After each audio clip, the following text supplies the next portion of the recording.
بھی دعوت الی الخیر آئے گی اس کے لیے اس کے مخالفت ہوگی اور اس کے راستے میں مزاحمت ہوگی۔ چنانچہ جب آپ اللہ کی طرف بلائیں گے تو جن لوگوں نے اپنی خدائی کا سکہ دنیا میں چلا رکھا ہے، کوئی فرعون ہے اور وہ کہتا ہے انا ربکم الاعلی، کوئی نمرود ہے وہ کہتا ہے میں رب ہوں، یا یہ کہ کوئی اور ڈکٹیٹر ہے وہ سمجھتا ہے کہ میرے ہاتھ میں اختیار مطلق ہے، ظاہر بات ہے انہیں تو پسند نہیں آئے گا۔ وہ بادشاہ ہے، مالک الملک بن کر بیٹھا ہوا ہے، جس کی زبان سے نکلا ہوا ہر لفظ قانون بن جاتا ہے، وہ کیسے پسند کریں گے کہ دعوت الی اللہ خدا واحد کی دعوت ہو؟ اسی کی جیسا کہ میں نے پرسوں کے جمعے میں بیان کیا تھا کہ اس توحید دعوت الی اللہ جو ہے اس کی 3 کرونریز ہے انتہائی انقلابی۔ سب سے پہلی بات یہ کہ حاکم صرف اللہ ہے، کسی اور کو حاکمیت کا حق حاصل نہیں ہے۔ ان الحکم الا للہ امر لا تعبدوا الا اياه ذلك الدین القیم ولا یشرک فی حکمہ احدا۔ تو مثبت پہلو میں بھی منفی میں بھی حکم کا اختیار، حاکمیت کا حق اللہ کے سوا کسی کو نہیں، اور وہ کسی کو اپنے اس حق میں شریک کرنے کو تیار نہیں۔ انسان کے لیے کیا ہے؟ خلافت ہے۔ اب جنہوں نے اپنی حاکمیت کے تخت جما رکھے ہیں انہیں یہ دعوت کیسے پسند آئے گی؟ اسی طرح اسی نقطۂ توحید کا، جیسا کہ میں نے وہ شعر بھی سنایا تھا علامہ اقبال کا کہ زندہ قوت تھی زمانے میں یہ توحید کبھی تھی آج نہیں رہی، زندہ قوت تھی زمانے میں یہ توحید کبھی، اور اب کیا ہے؟ فقط ایک مسئلہ ہے علم کلام، علم کلام کا ایک مسئلہ بن گیا ہے صفات ذات حق سے جدا یا عین ذات، امت مرحوم کی ہے کس عقیدے میں نجات۔ اب یہ ہے بحثیں چل رہی ہیں، یہ بحثیں جو بالکل دور ازکار ہیں، جن کا کوئی تعلق جو ہے انسان کی عملی زندگی سے نہیں ہے۔ عملی زندگی سے دوسرا تعلق کیا ہے؟ مالک حقیقی ہر شے کا صرف اللہ ہے، للہ ما فی السماوات و ما فی الارض۔ یہ الفاظ تو اتنی مرتبہ آئے ہیں کہ گنتی نہیں کی جا سکتی۔ اس کے معنی کیا ہوئے؟ ملکیت تامہ، مکمل ملکیت، مخلوق میں سے کسی کو کسی شے کی حاصل نہیں۔ ہاں مخلوق کے لیے امانت ہے، این امانت چند روزہ نزد ماست، در حقیقت مالک ہر شے خداست۔ اب نوٹ کیجئے، یہ ملکیت انسانی کی نفی یہ کسی 20ویں صدی عیسوی کے کمیونسٹ شاعر کا یہ شعر نہیں ہے جو میں نے آپ کو سنایا، یہ 800 برس قبل کے شیخ سعدی کا شعر ہے۔ این امانت چند روزہ نزد ماست، اگر میرا مکان ہے تو یہ میری ملکیت نہیں ہے، یہ اللہ تعالیٰ کی ملکیت ہے، میرے پاس امانت ہے۔ مکان تو دور رہا، میرا یہ ہاتھ جو ہے یہ اللہ کی ملکیت ہے، میرے پاس امانت ہے۔ امانت کو میں اصل مالک کی مرضی کے مطابق استعمال کر سکتا ہوں، اس کی مرضی کے خلاف اگر استعمال کروں گا خیانت ہو جائے گی۔ اور تیسرے یہ کہ اللہ تعالیٰ ہی نے تمام انسانوں کو پیدا کیا تو تمام انسان برابر ہیں، پیدائشی طور پر نہ کوئی اونچا ہے نہ نیچا ہے، نہ گھٹیا ہے نہ بڑھیا ہے، نہ اعلیٰ ہے نہ ادنا ہے، کوئی نہیں، سب انسان برابر ہیں۔ لا فضل لعربی علی عجمی ولا لعجمی علی عربی ولا لاحمر علی اسود ولا لاسود علی احمر الا بالتقوی۔ کسی عربی کو کسی اجمی پر کوئی فضیلت نہیں، کسی عجمی کو کسی عربی پر کوئی فضیلت نہیں، کسی گورے کو کسی کالے پر کوئی فضیلت نہیں، کسی کالے کو کسی گورے پر کوئی فضیلت نہیں، فضیلت کا معیار صرف تقویٰ ہے۔ تو یہ ہے در حقیقت وہ معیارات۔ یہ دعوت جب بھی سامنے آئے گی مزاحمت ہوگی، لوگ مقابلہ کریں گے، جن کے ویسٹڈ انٹرسٹ ہیں، جنہوں نے اپنے نظام بنا رکھے ہیں، سرمایہ دارانہ نظام ہے، ہیوز اور ہیو ناٹس کے اندر معاشرہ تقسیم ہو چکا ہے، استبدادی نظام ہے، اوپریسرز اینڈ دی اوپریسڈ، جو مستضعفین اور مستکبرین کے مابین معاشرہ منقسم ہے۔ وہ مستکبرین کبھی پسند نہیں کریں گے اس دعوت کو، وہ جنہوں نے اپنی خدائی کے تخت جما رکھے ہیں، ڈیوائن رائٹس آف کنگز، بادشاہوں کے اختیارات تو جو ہے خدائی اختیارات ہیں۔ یہ باقاعدہ فلسفہ رہا ہے پورے یورپ کی تاریخ کے اندر۔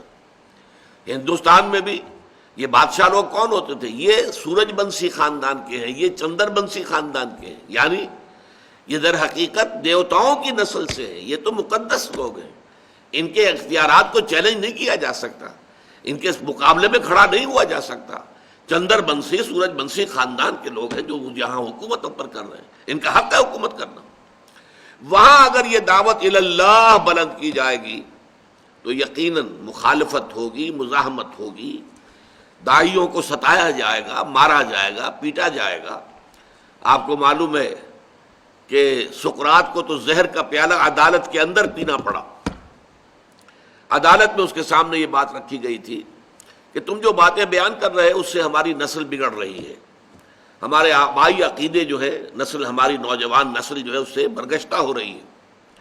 تو اب ایک ہی شکل ہے، یا تو تم زبان بند رکھو، خاموش رہو، بولو نہیں، اپنے دل میں جو عقیدہ چاہو رکھو، ہم تم سے کچھ نہیں کہیں گے، کوئی باس پرس نہیں کریں گے، لیکن اگر بیان کرو گے تو وہ ہمیں گوارا نہیں ہے۔ اگر بیان کرنے سے باز نہیں رہ سکتے تو یہ جو زہر کا پیالہ موجود ہے ابھی پی لو۔ اس نے فوراً اٹھایا اور پی لیا۔ حق کے بیان کرنے سے میں باز نہیں رہ سکتا۔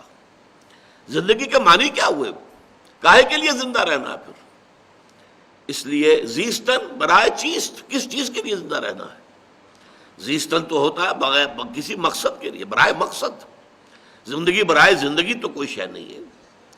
تو ومن احسن قولا ممن دعا الى الله وعمل صالحا وقال انني من المسلمين ولا تستوي الحسنة ولا السيئة۔ جب اس دعوت کے جواب میں مزاحمت ہو، مخالفت ہو، تو اب یہ ہے کہ اس کے دو مراحل ہوتے ہیں۔ نوٹ کر لیجئے، ان آیات میں پہلے مرحلے کا ذکر ہے، دوسرے کا ذکر نہیں ہے۔ پہلا مرحلہ ہے دعوت کا مرحلہ، جبکہ آپ کو ابھی اپنی بات کو پھیلانا ہے، لوگوں تک عام کرنا ہے، پہنچانا ہے۔ اس کے لیے you have to buy time, آپ کو وقت چاہیے۔ جیسے کہ سقراط نے اسی وقت پیالہ پی لیا تو بات ختم ہو گئی، لیکن یہ کہ اگر کسی معاشرے میں ممکن ہے آخری حکم نہ ہو یہ، بلکہ یہ ہو کہ مارا جائے، پیٹا جائے، لیکن اس پر انسان ڈٹا رہے، اپنی بات کہتا رہے، جوابی کارروائی کوئی نہ کرے۔ جوابی کارروائی کرے گا تو کچل دیا جائے گا، کیونکہ بہت تھوڑے تعداد میں اس کے حامی ہوں گے، اور معاشرہ جمع ہوا ہے، اس کا نظام ہے، اس کی فوجیں ہیں، اس کے سارے انتظامات ہیں، تو لہذا بہت ہی ان ایکول قسم کا مقابلہ ہو جائے گا۔ تو ان لوگوں کو تو ابھی وقت چاہیے تاکہ کثیر تعداد میں لوگوں تک اپنا پیغام پہنچا کر اور پھر انہیں منظم کر کے طاقت بنا کر میدان میں لا سکے، ٹکرا سکے اس غلط نظام کے ساتھ۔ اس کے لیے میں نے جو لفظ استعمال کیا انگریزی کا وہ بہت ٹھیک ہے، ٹو بائی ٹائم، وقت چاہیے۔ اور اس وقت کا ذریعہ یہ ہے کہ جب انہیں ستایا جائے تو وہ جوابی کارروائی کوئی نہ کرے، پیسو ریزسٹنس، جھیلیں، برداشت کریں، نعرے کھائیں، ہاتھ نہ اٹھائیں۔ لوگ گالیاں دیں، وہ دعائیں دیں، لوگ پتھراؤ کریں، وہ پھول پیش کریں۔ نتیجہ کیا ہوگا کہ کوئی بہت ہی زیادہ پرورٹڈ قسم کے لوگ ہوں گے جو ایسے لوگوں کو ایذا پہنچائیں گے۔ عام انسان جو ہے، جس میں انسانیت کی تھوڑی سی بھی رمق ہے، وہ ایسے لوگوں کے خلاف کیسے ہاتھ اٹھائے گا؟ یہ لوگ تو ہاتھ اٹھاتے نہیں، یہ جوابی کارروائی کرتے نہیں۔ انہوں نے کسی کے ساتھ کوئی برائی نہیں کی ہے، انہوں نے کوئی چوری نہیں کی ہے، ڈاکہ نہیں ڈالا ہے، انہوں نے کوئی اور خلاف اخلاق حرکت نہیں کی ہے، اور یہ کہ پھر جب ان کو کچھ کہا جا رہا ہے تو جواب میں یہ دعائیں دے رہے ہیں، لوگ گالیاں دے رہے ہیں اور یہ دعائیں دے رہے ہیں، لوگ پتھراؤ کر رہے ہیں اور یہ پھول پیش کر رہے ہیں۔ اگر یہ روش ہوگی تو وہ جو سائلنٹ میجورٹی ہوتی ہے، وہ سائلنٹ میجورٹی کی ہمدردیاں جو ہے وہ ان لوگوں کے ساتھ، داعیوں کے ساتھ، جو دعوت دینے والے لوگ ہیں، ان کی میجورٹی کی، ان کی ہمدردیاں ان کے ساتھ ہو جاتی ہیں۔ اور پھر بہت سے لوگ، اس کا نتیجہ یہ بھی نکلتا ہے، جیسے آپ کو معلوم ہے پتھر کے اندر بھی مسلسل اگر پانی کا قطرہ گرتا رہے ایک مقام پر تو سوراخ ہو جاتا ہے پتھر میں۔ اسی طرح بہت سے ہوتے ہیں سنگ دل لوگ، جن کے دل پتھروں کے مانند ہوتے ہیں، لیکن اس طرز عمل سے کہ یہ لوگ جو ہے یہ تو کوئی جوابی کارروائی نہیں کرتے، کسی کا برا جو ہے نہ کہتے ہیں نہ کرتے ہیں، تو ان کے دلوں کے اندر بھی انقلاب آتا ہے۔ اس لیے فرمایا وَلَا تَسْتَوِي الْحَسَنَةُ وَلَا السَّيِّئَةُ، اچھائی اور برائی برابر نہیں ہوتے۔ ادفع باللتی احسن، جب تمہاری مخالفت ہو، جب تمہیں ستایا جائے، جب تمہیں مارا جائے، تمہیں ایذا دی جائے، پرسیکیوٹ کیا جائے، تم مدافعت کرو اس طور سے جو نہایت اعلیٰ ہو، نہایت حسین۔ جو میں نے عرض کیا کہ اینٹ کا جواب پتھر سے دینے کی بجائے اینٹ کا جواب پھول سے پیش کرو۔ گالی کا جواب دعا سے دو. اگر یہ کرو گے تو اس کا نتیجہ کیا ہوگا؟ فَإِذَا الَّذِي بَيْنَكَ وَبَيْنَهُ عَدَاوَةٌ، وہ سنگ دل انسان بھی کہ جو آپ کا بہت گہرا دشمن تھا، بہت بڑا دشمن، جانی دشمن، اس کا حال بھی یہ ہو جائے گا کہ انتہائی گرم جوش ساتھی اور حامی بن جائے گا. كَأَنَّهُ وَلِيٌّ حَمِيمٌ، ولی بن جائے گا، پشت پناہ بن جائے گا آپ کی شرافت سے، آپ کے حسن سلوک سے متاثر ہو کر. لیکن یہاں اب میں چاہتا ہوں کہ نوٹ کر لیں، یہ ہے مقام دعوت. اگلا مرحلہ ہے مقام اقامت، دین کو قائم کرنے کا مرحلہ. وہ مرحلہ کب آتا ہے؟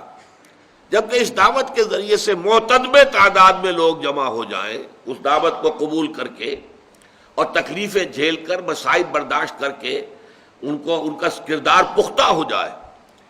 تو خاک میں مل اور آگ میں جل، جب خشت بنے تب کام چلے. ان خام دلوں کے عنصر پر بنیاد نہ رکھ، تعمیر نہ کر.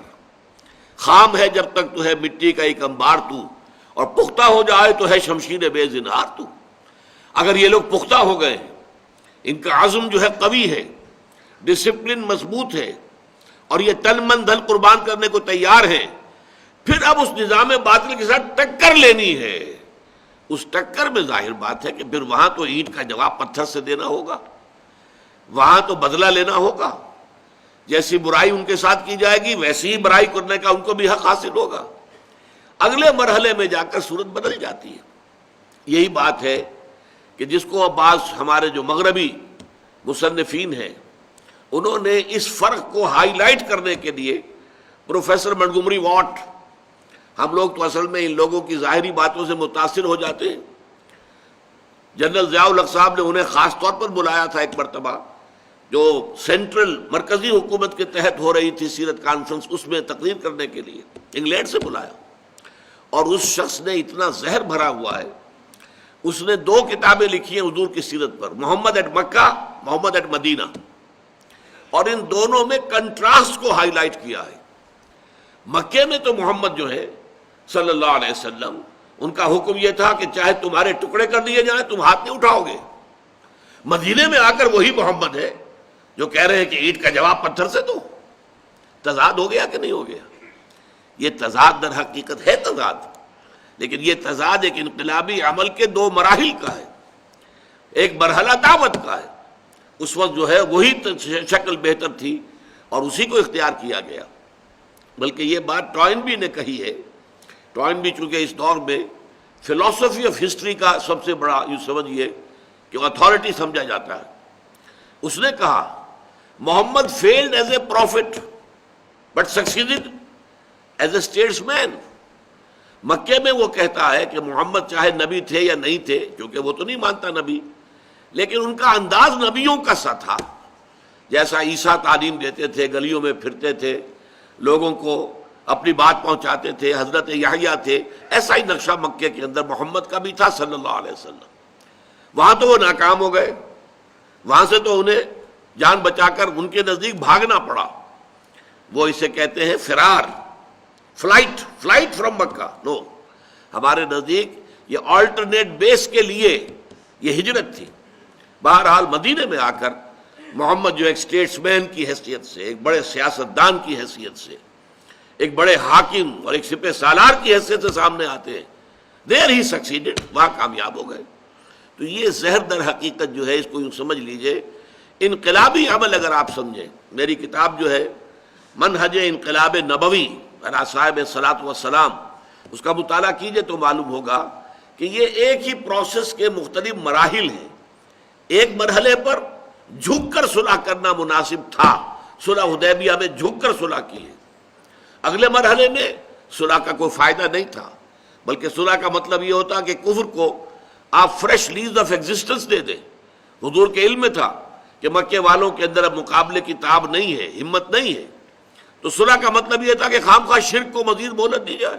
آپ نے صلح نہیں کی، حالانکہ ابو سفیان چل کر آیا ہے اور آ کر وہ سفارشیں بھی جو ہے وہ ڈلوا رہا ہے، حضور نہیں سن رہے. تو یہ ہر مرحلہ وہ انقلابی عمل کے مراحل کے تقاضے مختلف تھے، ان میں تضاد نہیں ہے. تو یہ بات ذرا جو ہے اگلی سورت جو ہے سورہ شورا، سورہ حامیم سجدہ کے بعد ہمارے منتخب نصاب میں وہ حصہ شامل نہیں ہے. لیکن سورہ شورى کا مرکزی مضمون ہے اقامت الدین. شرع لکم من الدین ما وصى به نوحا والذی اوحینا الیک وما وصینا به ابراہیم وموسیٰ وعیسیٰ ان اقیموا الدین ولا تتفرقوا فیہ. اے مسلمانوں، دین تو تمہارے لیے بھی وہی ہے جو ہم نے نوح کو دیا تھا، ابراہیم کو دیا، موسیٰ کو دیا، عیسیٰ کو دیا، لیکن تم پر وہ دین کامل کر دیا گیا. الیوم اکملت لکم دینکم واتممت علیکم نعمتی ورضیت لکم الاسلام دینا. اب تمہارا فرض ہے اسے قائم کرو، نافذ کرو. یہ اقامت دین کی صورت ہے سورہ شورى. اس میں فرمایا گیا ہے والذین اذا اصابہم البغی ہم ینتصرون. یہاں مقام مدح میں اہل ایمان کی وہ لوگ جن پر جب کوئی زیادتی کی جاتی ہے تو وہ بدلہ لیتے ہیں. اب دیکھیے یہاں کا اور وہاں کا کنٹراسٹ آ گیا. یہاں ادفع باللتی احسن، آپ گالی کے جواب میں دعا دیں جیسے کہ مکے میں ہوتا رہا. لیکن اس کے بعد آپ کو معلوم ہے مدینے میں آ کر والذین اذا اصابہم البغی ہم ینتصرون وجزاء سیئۃ سیئۃ مثلھا. بدی کا، برائی کا بدلہ ویسی ہی برائی ہے جیسا وہ تمہارے ساتھ کرتے ہیں. جیسے ایک اور مقام پر آیا ہے اخرجوہم من حیث اخرجوکم، نکالو ان مشرکوں کو وہاں سے جہاں سے کہ انہوں نے تمہیں نکالا ہے. یہ جو ہے اینٹ کا جواب پتھر، ترکی بترکی جواب، یہ ہے در حقیقت اقامت دین کی جد و جہد. تو یہ میں نے آپ کے سامنے بیان کر دیا کہ یہاں جو کچھ بیان ہو رہا ہے وہ در حقیقت مقام دعوت کے حوالے سے ہے. جب مرتبہ اقامت میں بات آتی ہے تو پھر وہاں پر بدلہ، انتقام. اسی لیے وہاں پر تو کھل کر کہا گیا ہے وَلَمَنِ انتَصَرَ بَعْدَ ظُلْمِهِ فَأُولَٰئِكَ مَا عَلَيْهِم مِّن سَبِيلٍ.